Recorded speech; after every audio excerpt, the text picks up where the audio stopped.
नमस्कार छात्र छात्रा। आज द्वितीय वर्ष के द्वितीय प्रश्न पत्र आर्थिक भूगोल की जो प्रथम यूनिट हम पढ़ रहे हैं उसकी अंतिम कक्षा आज हम ले रहे हैं। अंतिम बिंदु जो प्रथम इकाई है उसका जो अंतिम बिंदु है आर्थिक गतिविधियों का पर्यावरण पर प्रभाव। हमने आर्थिक गतिविधियों की चर्चा पिछली लेक्चर में की है और हमने देखा है कि 3 तरह की प्रमुख आर्थिक गतिविधियां हैं, प्राथमिक, द्वितीयक और तृतीयक आर्थिक क्रियाएं, और कुछ लोग उसको चतुर्थक आर्थिक क्रिया भी सम्मिलित करते हैं। प्राथमिक आर्थिक क्रिया वो है जो सीधे पर्यावरण पर निर्भर करती है, द्वितीयक वह है जो पर्यावरण से प्राप्त वस्तुओं को परिमार्जित करके उत्पादित माल पर निर्भर करती है, तृतीयक आर्थिक क्रिया सेवा क्षेत्र पर निर्भर करती है और चतुर्थ आर्थिक क्रिया प्रशासन और उच्च सेवाओं पर निर्भर करती है। अब सबसे कम जो आर्थिक क्रिया पर्यावरण पर प्रभाव डालती है वो है प्राथमिक आर्थिक क्रिया। प्राथमिक आर्थिक क्रिया का अर्थ है सीधा सीधा प्रकृति से लेकर उपभोग कर लेना, यानी उसका सीधा उपयोग करते हुए अपनी आवश्यकताओं की पूर्ति करना। और आवश्यकताएं कौन सी? सिर्फ मौलिक आवश्यकताएं ही पूर्ण होती हैं। अपनी मौलिक आवश्यकताओं की पूर्ति अगर हम पर्यावरण के सीधा उपयोग से करते हैं तो वो प्राथमिक आर्थिक क्रिया है और जिसका पर्यावरण पर बहुत ही कम नकारात्मक प्रभाव पड़ता है, क्योंकि उसमें किसी भी प्रकार की आधुनिक तकनीक का प्रयोग नहीं होता है।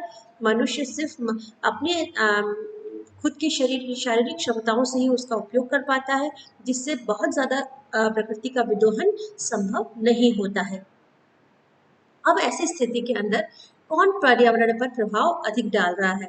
तो पर्यावरण पर अगर जो सबसे अधिक प्रभाव डाल रहा है वह है द्वितीयक आर्थिक क्रिया। द्वितीयक आर्थिक क्रिया को सीधे सीधे हम औद्योगिकरण से जोड़ सकते हैं, यानी औद्योगिक उत्पादन से जोड़ सकते हैं। तो औद्योगिक क्रियाएं जो है वो पर्यावरण को बहुत अधिक प्रभावित करती है, जिसका वजह है कि एक तो वो तकनीक का प्रयोग करती हैं, तकनीकी साधनों का प्रयोग करती हैं, जिससे बड़ी मात्रा में प्राकृतिक संसाधनों का विदोहन होता है। विदोहन से, क्योंकि तकनीक के प्रयोग से विदोहन हो रहा है तो वो बड़े पैमाने पर होता है, और फिर जब उस विदोहन से प्राप्त माल को तैयार माल में परिवर्तित किया जाता है तो उससे बड़े पैमाने पर पानी का प्रदूषण, मिट्टी का प्रदूषण, हवा का प्रदूषण पैदा होता है। और दूसरी चीज जो उससे बनती है वो है वेस्टेज।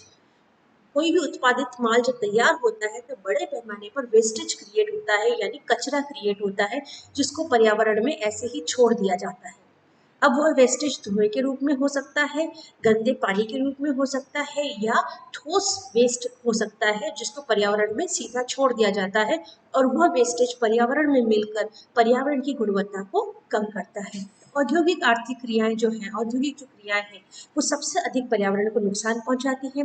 उद्योगों की एक दूसरी विशेषता ये होती है कि वो एक ही स्थान पर उनका जमावड़ा होता है, यानी एक ही जगह पर वो इकट्ठे होते हैं, क्योंकि हर एक उद्योग दूसरे उद्योग का पोषण करता है और उससे संबंधित होता है। तो बहुत सारे उद्योगों का एक ही जगह केंद्रीकरण होने पर पर्यावरण पर या प्रकृति पर उनका दबाव बढ़ता चला जाता है और औद्योगिक क्रियाएं बड़े पैमाने पर प्रभावित करती है।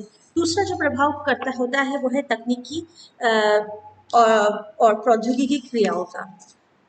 तकनीक और प्रौद्योगिकी मनुष्य की सहायता, सुविधा और आसानी के लिए पैदा की गई, परंतु वह पर्यावरण के लिए एक समस्या बन गई, क्योंकि हम तकनीक के प्रयोग करते समय अपनी सुविधा, अपनी आवश्यकताओं का ध्यान रखते हैं, प्रकृति की सुविधा का ध्यान नहीं रखते। सारी तकनीक ह्यूमन फ्रेंडली बनाई जाती है, एनवायरमेंट फ्रेंडली नहीं बनाई जाती, यानी उसमें प्रकृति को लाभ पहुंचे ऐसा कोई भी प्रोविजन नहीं किया जाता है। आजकल हम आज इन तकनीकों पे काम कर रहे हैं जो एनवायरनमेंट फ्रेंडली है, हालांकि इतने साल से हम उन्हीं तकनीकों पर निर्भर कर रहे हैं जो एनवायरनमेंट फ्रेंडली न होकर ह्यूमन फ्रेंडली है, यानी जो मनुष्य को ज्यादा ज्यादा लाभ पहुंचा सकती है।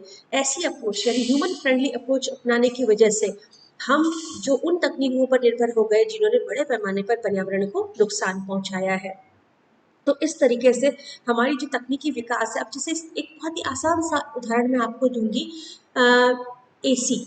हमारे घरों में जो वातानुकूलन के लिए एसी यूज किए जाते हैं, उस एसी से क्लोरोफ्लोरोकार्बन गैस निकलती है और वो क्लोरोफ्लोरोकार्बन गैस सीधे सीधे तो पर्यावरण को प्रभावित नहीं करती, परंतु ओजोन के डिप्लेशन में कारगर बनती है, यानी वो ओजोन के कणों को तोड़ती है और ओजोन को ऑक्सीजन के कणों में परिवर्तित कर देती है, जिससे ओजोन परत में नाश होता है, जिससे सूर्य की पराबैंगनी किरणें पृथ्वी तक पहुंचती है और पृथ्वी का तापमान बढ़ता है।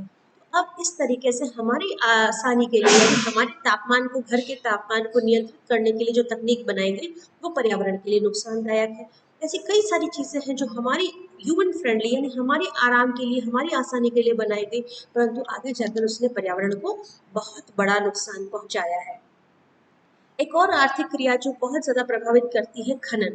खनन से अब मेरा मतलब प्राथमिक आर्थिक क्रिया में आने वाले खनन से नहीं है, बल्कि तकनीक के प्रयोग से होने वाले आजकल के आधुनिक खनन से है, जिसमें बड़े पैमाने पर विदोहन किया जाता है धरातल के अंदर उपलब्ध खनिज संसाधनों का।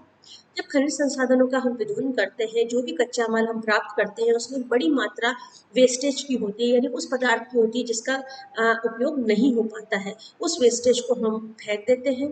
दूसरा, इससे हम बड़े बड़े खड्डे क्रिएट कर देते हैं, बड़े बड़े गर्त बन जाते हैं, या कई जगह हम धरातल के जब नीचे खनन करते हैं तो धरातल के नीचे कुछ पोले क्षेत्र बन जाते हैं, यानी ऊपर तो धरातल सीधा है और नीचे की तरफ हमने उसको खाली कर दिया है। ऐसे में धंसाव की समस्या, कटाव की समस्या बहुत बड़े पैमाने पर आती है। उन क्षेत्रों में जहाँ खनन होता है, वनस्पति का बड़े पैमाने पर विनाश होता है, उस जगह के पूरे स्लोप यानी ढाल के अंदर परिवर्तन आ जाता है। ढाल में परिवर्तन आ जाने की वजह से वहाँ जो प्राकृतिक रूप से जल प्रवाह की जो व्यवस्था होती है वो पूरी तरह से चरमरा जाती है, और जो आर्टिफिशियल खड्डे बन गए हैं उनमें पानी इकट्ठा होने लगता है, जिससे आगे जो नदियों में पानी उस क्षेत्र का पहुंचना था, जो ड्रेनेज, नेचुरल ड्रेनेज स्लोप था, वो सारा बाधित हो जाता है और बीच बीच में जल भराव बन जाते हैं। और उन जल भराव के कारण आगे आने वाली जो नदियां हैं, जो उस क्षेत्र की जो नदियां हैं, उनमें पानी की कमी देखने को मिलती है, और कई जगह पर जल अभाव देखने को भी मिलता है। बड़े पैमाने पर प्रदूषण और भूमि को बंजर बनाने वाली क्रियाएं इसमें सम्मिलित है। एक और क्रिया जो प्रभावित कर रही है वो है कृषि। आधुनिक तकनीक से जो कृषि की जा रही है उसमें बड़े पैमाने पर पेस्टिसाइड, इंसेक्टिसाइड्स और फर्टिलाइजर्स का उपयोग किया जा रहा है। इसकी वजह से भूमि की जो प्राकृतिक उर्वरकता है उस पर तो प्रभाव पड़ ही रहा है, बड़े पैमाने पर भूमि में रसायनों का भी संकेंद्रण होता जा रहा है। इन रसायनों की वजह से भूमि की गुणवत्ता प्रभावित हो रही है और धीरे धीरे वो